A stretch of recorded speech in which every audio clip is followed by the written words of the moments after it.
What was your sense? You know, the East-West gathering was something that Baba wanted to hold for many years, of bringing the East and the West together. It wasn't until 1960 that that was the time that he said. And boy, what was happening in the world at that time? There was a Cuban Missile Crisis, which I'm sure you heard about that, in which there could have been a world war between Russia and the United States with nuclear weapons. This was the great fear that went on. And when we left to go to see Baba at the East-West gathering, it was the height of that crisis. Nobody knew if the plane would have a planet to land on. It was that intense. So finally, you know, of course, we did land. But then, that wasn't the whole thing yet. China had just invaded India. Also, China had invaded India, and now there's a whole another thing going on. And China had so much more power and strength than what India did at that time. So they were just going over the border and into India like a knife through butter. There was like, this was what was going on. And now Baba is sitting on the dais, and we're all gathered around him. And the Westerners were in the front seats, and then there was, because we weren't that many compared to the Indians, there was maybe 5,000 people present at that gathering. And then what happened was that this reporter comes up, and Baba allows the reporter to come to ask his questions. And the question that he wanted to know was, would India be victorious? That was his first question. And Baba said that because the avatar is in India, India would be victorious. But remember, I'm also in the Chinese. Then the reporter asked, and what about what's happening between Russia and America? There's this possibility of a nuclear war. And Baba said, the time is not right. It's not right for that. I will avert it. Now, right after that, the next day or two, we get the news that the Russians had decided to take their missiles and take them back, and the United States ended the blockade of Cuba because they had sent all the Navy ships there to block it, and everybody went home. You see, they all went home to rest. So now, and as far as the Chinese, all of a sudden, and who knows why, they just decided to leave. There was no reason militarily for them to leave because they were winning. You know, they were able to do whatever they wanted, but all of a sudden they just turned around and they left. So the whole thing was over. By the time the East-West gathering was over, the East and West was back together again, and everything was a happy, happy. And as far as Baba's silence was concerned, he was as he always was. He didn't have to say anything. He would just do his hand signs and finger motions, and then Eretz or whoever would read whatever it was, and it would all get dismissed like that, you see. Because Baba was extremely communicative. He knew how to communicate in ways that people can talk volumes or write volumes of books, and they can't even say meaningfully what Baba is saying in just a few sentences. That movie was a lot about drugs. Baba was speaking about the difficulties of drugs, that there's nothing spiritual experience about it, because Adolf Huxley and others had written certain books about it being able to give you altered consciousness, which appeared to be spiritual, and Baba just would say this is all, it was like imagination. It was not real, and it wouldn't last, because the difference between a real experience is that it's permanent, whereas this is passing, doesn't last. Yeah. I want to just add something to that. Yep. Deshmukh too was the one that edited the discourses of Mayor Baba, and he said that when he was doing that, he was like in another state, altered, I would use the term altered state of consciousness with Baba, that Baba was really giving him the understanding of what he had to write about. You see, it wasn't just that he was just looking at the document and editing it the way he would normally do. No, there was much more going on at the same time. And I don't want to take too much time with this, but I'll just tell you this. When I do these circulars, you know, I've been sending out these circulars each week, and the importance of it is that these are things that Baba wants people to understand. That's what the verses are all about. However, when I do it, I don't feel I'm even doing it. I just start with a sentence. I can't even tell what the end of the sentence will be. And it just begins to flow like that, you know. I don't have to rewrite it, and I don't have to do nothing. But once in a while, I'll look it over and I'll polish it up a little bit. Maybe there's a word or two, or a punctuation or a comma, because Judy keeps telling me I have to put more periods and commas in it. But that's it, you know. And I understand when Baba is working, you know, I don't like to use the word working, but when he's influencing what you're doing and inspiring what you're doing, it just begins to flow now, you see, and you can almost feel that you're not doing it, you see, but he's giving you the ability to express it. There's a couple of things that I can say. The first thing is that Baba kept repeating many times, I am not this body. Don't mix me up with the body. Now, the minute that you start to really think about this as a reality, then you're thinking, well, then what is he? You see? And Baba would point out that his consciousness is not the same as ours. He sees himself as being everywhere in everything.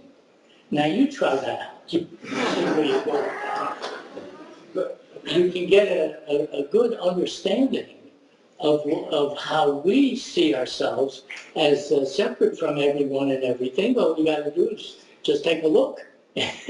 And you'll see many different people, many different objects, buildings and stars, you know. Everything is outside or separate from us. There's no separation with Baba. He sees the entire, not only all the humanity and subhuman forms of animals and other life forms in our world, but in all worlds. He's seeing the entire cosmos. When he says he's everywhere and everything, he's talking about the whole universe. We don't even know how far the universe even goes in, and he's saying this whole universe. Well, Baba's consciousness in the God state, that's the God state of consciousness, he's pointing out this is within each of us. God is not someone else. God is your own inner self. That is what you have to experience. The spiritual path is the experiencing of what God is. And Baba wanted to bring others up to his level. And he openly says it, you know, he couldn't say it any clearer. I've come down to your level to bring you up to my level. Well, where is the level? The level is that you have to experience your full self as infinite and not the limited self, which is what we presently have and experience. So our daily lives, according to Baba, is nothing but an illusion. It's a dream. You're living in a dream thinking it's real because you have a full consciousness to think of it as being real, to see it as real. And you better live with it as you can, the best you can, while you're in it. But the point is that when the time comes that he wakes you up in the real sense, then you see that it was nothing. It was like any dream. You wake up from a dream, and what is it? It don't matter if it was a nightmare or whether it was a dream of paradise. It's all nothing, because it was nothing but a dream, an illusion. And Baba is wanting to give us the consciousness that he has. You see, that's the key. That's the whole thing. So what is his silence all about? His silence is his presentation to us. It is what he wants us to think of him because you'll think so many things. If he's silent, why is he silent? And when is he going to break his silence? He's going to break into silence. He's going to do this, he's going to do that. And the whole thing is just to keep thinking of God. That's what it's about. You have to focus on God.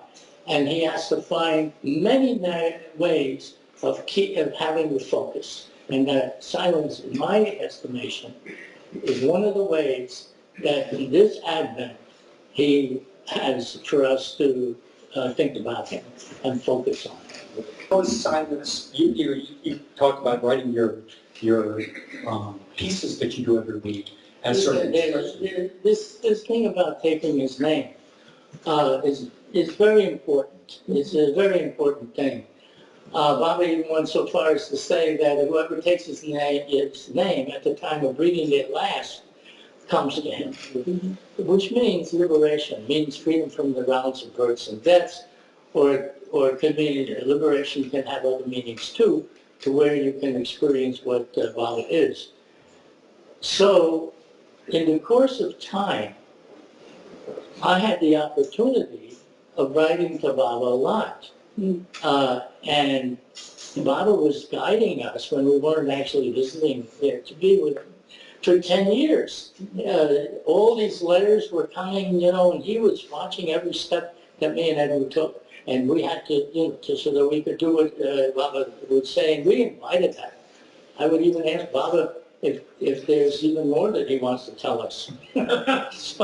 But this thing about taking the name, so I was, in those days, I was thinking about that, and I said, I don't know what I'm going to do on the final moment of my death.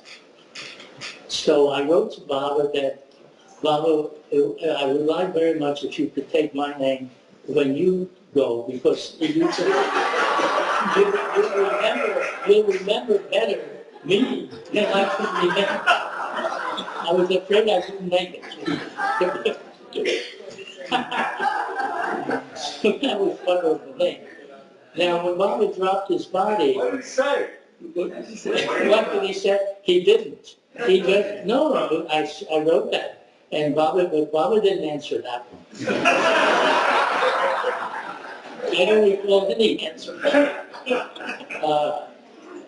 But just having said it was already so powerful for me at that time, just to be able to say that he should do it because I trusted him a lot better than I trusted myself. You see? Well then, you see, when Baba dropped his body, there was a cable that came from Adi. Avatar Mayor Baba has dropped his physical body to live eternally in the hearts of his lovers everywhere, and that he will be interned in his tomb, which he had ordered to be built for him long ago. See, that was the telegram. So I was in New York at the time, and there was a Fred and Ella Winterfeld with the group heads at that time. So I went over to their house just to confirm everything. And there were people calling from all over the country to find out, because there was something in the newspaper. It was some sort of a little article that Mayor Baba had died and was silent, and he died in a cave. And, it was a mix-up. But they wanted to know if there was really anything happening. And so Fred was telling him. But they were also, all the group heads at that time were telling everybody not to go to India at that time. They didn't want anybody going because they thought that it would be too much trouble to the Mandali to handle all the people that would want to come. So the Sufis with, what was her name again? Ivy Deuce, right. Ivy Deuce and, well, all the different Baba groups were giving the same message. So he's telling me this, that not to go. So I said, no, I'm going. He had good night, never did what anyone said, so it was right there. We know. When it came to Bob, only when it came to Bob. So I said, no, I'm going to go. And then he said, well, I'm telling everybody not to go. And why are you saying you're going to go? I said, because I'm a son. And where does the son go at the time when the father passes? He goes there. That's what I do. So, and then I said to Fred, at that time, I said this, if you don't go, you will regret it later.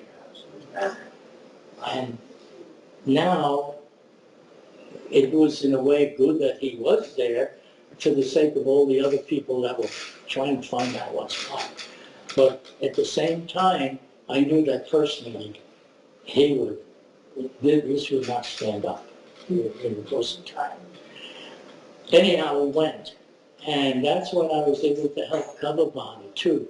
Because when I got there, Eric was at the foot of the hill, and he said, where's everybody? Where are the Westerners? And I said, in the meantime, there's thousands of Easterners going up in long lines to the Samadhi. Thousands. And he's talking about the few Westerners. They compared to that, maybe there would have been 150 to 300 tops, I would say. But they didn't go. So then he took me right up to the top, and then we were going to, at 12 o'clock, we were supposed to cover Bob at 12, because Mara had said that it would be 7. She said that Bob, when she asked Baba how many more days he'd have to suffer, Baba said 7 more days. And on the 7th day, because he dropped his body that same day, but the 7th day was the internment day. And that's the time that he was to be covered, because Mara said that it should be on that day.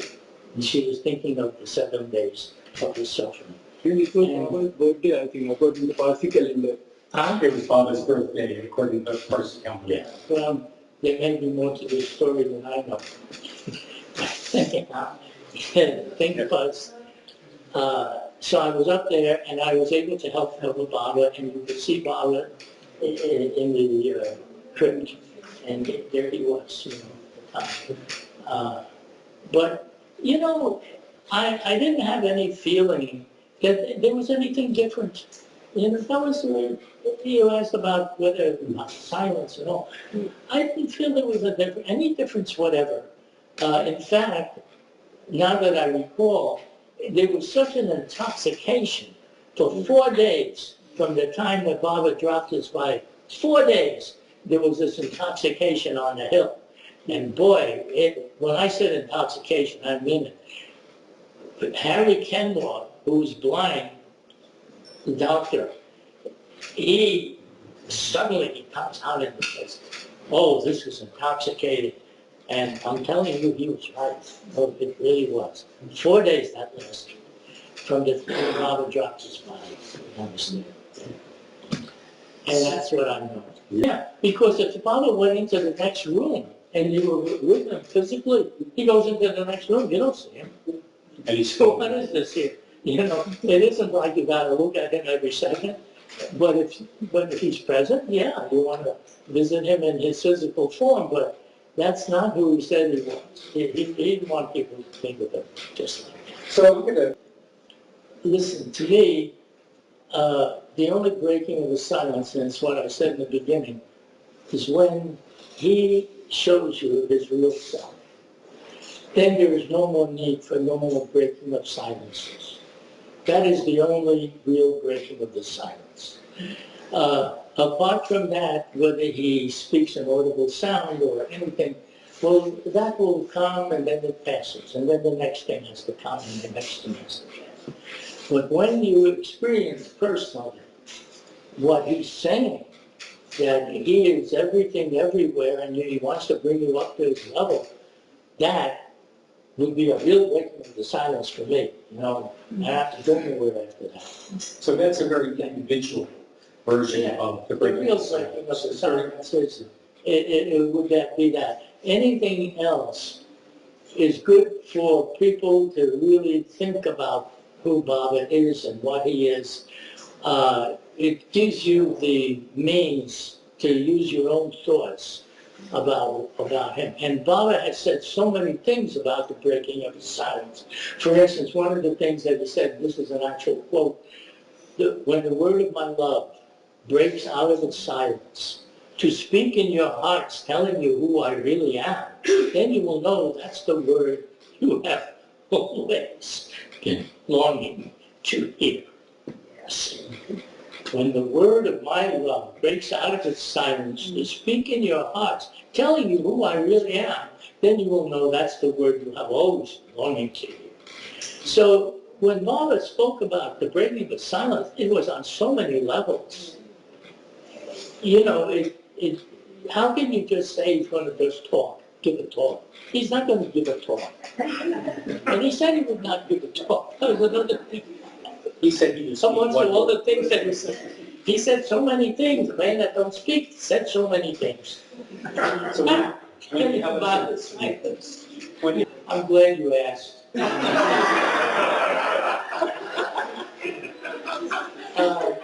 It was a simple thing, actually. When a person, see, Bible said he would give it to the world, the whole world would come to know. All right.